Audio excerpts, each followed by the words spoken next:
fake news. The biggest purveyor of fake news is Bongbong Marcos himself. And the biggest fake news until now is the 20 pesos per kilo na bigas. Di ba? In August of last year, during the KOJC siege, anong fake news ang sinabi ni Bongbong Marcos? Walang baril at walang tear gas daw yung mga pulis na nag-raid doon. Di ba? O di, vlogger din si Bongbong Marcos. Di ba? Nagbablog din yung putang ina Neps. Di ba? So why not summon him? Exactly. Representative Luistro, who I think now is the younger sister of Leila de Lima, tingnan mo yung sinabi niya. Ha? Anong sinabi niya? During the bombing daw of the San Pedro Cathedral, I don't know anong bombing yun kasi it was bombed twice, once in 1981 and another one in 1993, if I recall. At sinabi niya doon sa hearing na utos daw yun ni then Mayor PRRD, no? Rodi Duterte.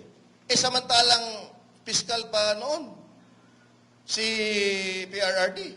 Di bakit hindi nila pinatawag itong si Luistro?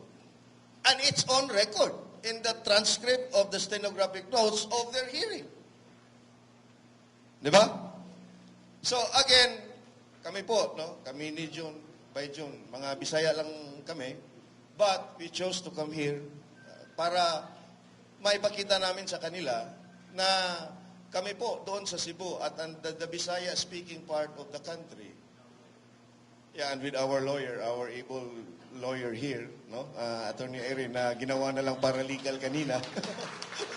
Sorry, attorney. So, nandito po kami, not only to bring the voice of the Bisayan-speaking part of the country, but, you know, lahat natin, kasi laban talaga natin itong lahat eh.